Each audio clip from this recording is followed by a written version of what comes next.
சின்ன வயசில் நம்மளில் நிறையா பேருக்கு களின்னு சொன்னாலே பிடிக்காது. ஆனால் இப்போ நிறையா பேர் ஹெல்த்தியான ஃபுட்ஸ் எது அப்படின்னு சொல்லிட்டு தேடி தேடி சாப்பிடக்கூடியவங்களாம் ஆயிட்டாங்க. அதில் ஒன்று தான் இந்த உளுந்தங்களி. ஆனால் உளுந்து கூட நம்ம நார்மல் பச்சரிசி வச்சு யூஸ் பண்ண போகிறது கிடையாது. நம்ம நார்மல் பச்சரிசியை விட பல மடங்கு நன்மைகள் அதிகமாக இருக்கக்கூடிய மாப்பிள்ளை சம்பா அரிசியை வச்சு தான் இந்த களி பண்ண போகிறோம். குழந்தைங்கள்லேருந்து பெரியவங்க வரைக்கும் இந்த களியை தாராளமாக சாப்பிடலாம். களின்னு சொன்னாலே நல்லா இருக்காதுன்னு நினச்சி தான் நம்ம சாப்பிடாம இருப்போம். ஆனால் இந்த மாப்பிள்ளை சம்பா ப்ளஸ் உளுந்து இந்த ரெண்டையும் வச்சு பண்ணக்கூடிய இந்த களியை நம்ம ஒரு திருப்பு சாப்பிட்டாலே திரும்ப திரும்ப சாப்பிடணும்னு தோணும். அந்த அளவுக்கு டேஸ்டும் அருமையாக இருக்கும், ரொம்ப சத்தாவும் இருக்கும். வாங்க என் இனிய தாய் தமிழ் உறவுகளே, இந்த களி எப்படி செய்யறது அப்படிங்கிறத பார்க்கலாம். இதுக்கு நம்ம அத்தி ஹெல்த் மிக்ஸோட வறுத்த அரைச்ச உளுந்தும் மாப்பிள சம்பா அரிசியை வச்சு செய்யக்கூடிய மாவை தான் நான் எடுத்திருக்கேன். இந்த மாவு ஓப்பன் பண்ணும்போதே அவ்வளோ வாசமா இருக்கு. ஏன்னா இதை நம்ம வறுத்த அரைச்சு செஞ்சிருக்கோம். இந்த மாவுல இருந்து ஒரு கப் நான் எடுத்துக்கிறேன். இந்த மாவுல இரும்பு சத்து, மெக்னீசியம், நார் சத்து, வைட்டமின், தாதுக்கள் அப்படின்னு நிறைய இருக்கு. இன்னும் நம்மளுடைய தசைகளை வலுவாக்குது, இன்னும் ரத்த ஓட்டத்தை சீராக்குது, செரிமானத்தை தூண்டுது. இன்னும் நீரிழிவு நோயாளிகளுக்கு இந்த களி ரொம்ப ரொம்ப நல்லது. ஆனா இனிப்பு சேர்க்காம செஞ்சு சாப்பிடணும். இன்னும் உடற்பயிற்சி பிரியமானவர்களுக்கு இது ஒரு சிறந்த தேர்வா தான் இருக்கு. இப்படி இதோட நன்மைகளையும் சொல்லிட்டே போலாம், அவ்வளோ நன்மைகள் இதுல இருக்கு. இப்போ 2 சில் கருப்பட்டி எடுத்து நல்லா இடிச்சு இந்த மாதிரி ஒரு கப்ல வச்சிருக்கேன். இப்படி இடிச்சாதான் கரைகிறதுக்கு ரொம்ப ஈஸியா இருக்கும். இதே இனிப்பு ரொம்ப அதிகமாக தான் இருக்கும். உங்களுக்கு எந்த அளவுக்கு இனிப்பு தேவையோ அந்த அளவுக்கு நீங்க கருப்பட்டி எடுத்துக்கோங்க. இப்போ பொடிச்சு வச்சிருக்கிற கருப்பட்டியை ஒரு பாத்திரத்தில் சேர்த்துட்டு அதே கப்பில் ஒரு கப் தண்ணி சேர்த்துக்கோங்க. இப்போ கருப்பட்டி அப்படியே ஒரு பக்கம் கரையட்டும். இப்போ நம்ம களிக்கு மாவு எப்படி மிக்ஸ் பண்ணுறதுன்னு பார்க்கலாம். இப்போ களி மாவு மிக்ஸ் பண்ணுறதுக்கு ஒரு பாத்திரத்தை எடுத்துக்கோங்க. நம்ம ஒரு கப் மாவு வச்சுருக்கோம்ல, அதை சேர்த்துக்கோங்க.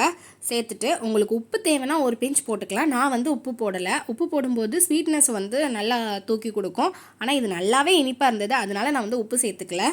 இப்போ அந்த மாவு கூட அந்த மாவு எடுத்த அதே கப்பில் 2 கப் தண்ணி சேர்த்து நல்லா இந்த மாதிரி கையை வச்சு வரவி விட்டுக்கோங்க. ஸ்பூனை வச்சு நம்ம கிண்டும் போது குட்டி குட்டியாக கட்டி கட்டியாக வர்றதுக்கு வாய்ப்பு இருக்கு. இந்த மாதிரி கையை வச்சு நல்லா மிக்ஸ் பண்ணி விட்டுட்டீங்க அப்படின்னா இந்த அளவுக்கு சாஃப்டாக கரைஞ்சி வந்துடும். இதான் பக்குவம். இந்த அளவுக்கு கரைஞ்சி வந்ததுக்கப்புறம் அதை அப்படியே வச்சுட்டு கருப்பட்டி நல்லா கரைஞ்சி வந்துருச்சு, அதை ஆஃப் பண்ணிடலாம்.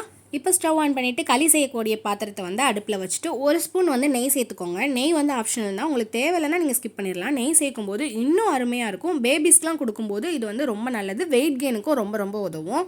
இப்போ நம்ம கரைச்சி வச்சுருக்கோம்ல அந்த மாவை நெய்யில் சேர்த்துட்டு அதுக்கப்புறம் கருப்பட்டி கரைச்சி வச்சுருக்கோம்ல அந்த பாவையும் நல்லா வடிகட்டி இந்த மாவு கூட சேர்த்துக்கோங்க.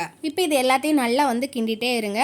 தீயை ரொம்ப சிம்மில் வைக்காமல் கொஞ்சம் ஒரு அளவுக்கு மீடியமாக வச்சுட்டு நல்லா கிண்டிகிட்டே இருங்க. அப்போ தான் கட்டி விழாமல் நல்லா ஸ்மூத்தாக வரும். இப்போ நம்ம கிண்ட இது எல்லாமே நல்லா மிக்ஸ் ஆகி இந்த தண்ணியாக இருக்கிறது நல்லா டைட்டாக கட்டியாக வர ஆரம்பிக்கும். இந்த மாதிரி இருக்கிற ஸ்டேஜில் நம்ம என்ன பண்ணணும் அப்படின்னா ஒரு குழிக்கரண்டி, சின்ன குழிக்கரண்டி இதில் காமிச்சிருக்கேன் பாருங்கள், இதுக்கு ஒரு குழிக்கரண்டி நல்லெண்ணெய் சேர்த்துக்கோங்க. நல்லெண்ணெய் சேர்த்துட்டு இதே மாதிரி நம்ம மிக்ஸ் பண்ணிகிட்டே இருக்கணும். அந்த காலத்துலலாம் பெண் பிள்ளைகள் வயதுக்கு வந்த உடனே முதல்ல கொடுக்குற உணவே இந்த களி தான். ஆனால் இப்போ இருக்கிற இந்த மாடல் உலகத்தில் களினா என்னன்னே மறந்து போயிடுறாங்க. மறந்து போயிட்டு நல்லா ஜங்க் ஃபுட் ஐட்டம்ஸ்க்கு மாறிடுறாங்க. ஆனால் இந்த களியில் தான் நம்ம சாப்பிடும்போது நமக்கு உடம்புக்கு தேவையான அவ்வளோ சத்துக்களும் இருக்குது. அப்புறம் குழந்தை இல்லாதவங்க, குழந்தைக்கு ட்ரை பண்ணுறவங்க இதை சாப்பிடும்போது ரொம்ப ரொம்ப நல்லது. குழந்தைங்களுக்குலாம் சின்ன வயசுலேருந்தே நம்ம இதை கொடுத்து பழகும்போது அவங்க ஆரம்ப காலத்தில் ஆரோக்கியமான உணவை திங்கிறதுக்கு பழகிடுவாங்க. அப்போ தான் பின்னாடி காலத்தில் அவங்க ரொம்ப ஆரோக்கியமாகவும் சத்தாகவும் இருப்பாங்க. என்னோட பிள்ளைக்கெலாம் நான் 7 மந்த்ஸ் ஸ்டார்ட் ஆனதுல இருந்தே இந்த ஃபுட்டு கொடுத்துட்ருக்கேன். அதனால தாராளமாக நீங்கள் கொடுக்கலாம், எந்த ஒரு சைடு எஃபெக்டும் இருக்காது. இப்போ நல்லெண்ணெய் சேர்க்கும்போது களியோட நல்லா அந்த எண்ணெய் மிக்ஸ் ஆயிருச்சு, எண்ணெய் இருக்கிறதே தெரியல. அதுக்கப்புறம் இன்னொரு குழிக்கரண்டி நல்லெண்ணெயை சேர்த்துக்கலாம். அதையும் நல்லா மிக்ஸ் பண்ணும்போது களியோட நல்லா மிக்ஸ் ஆயிரும், அந்த எண்ணெய் இருந்ததே தெரியாமல் ஆயிரும். அதுக்கப்புறம் திரும்ப ஒரு குழிக்கரண்டி எண்ணெய் சேர்த்துக்கலாம். இப்போ அதுவும் நல்லா களியோட மிக்ஸ் ஆகி அந்த எண்ணெய் எல்லாமே மிக்ஸ் ஆயிரும். இப்படியே 3 குழிக்கரண்டி எண்ணெய் நான் சேர்த்துருக்கேன். 3வது குழிக்கரண்டி சேர்த்ததுக்கு அப்புறம் தான் களியிலேருந்து லைட்டாக எண்ணெய் பிரிஞ்சு வர ஆரம்பிச்சிச்சு.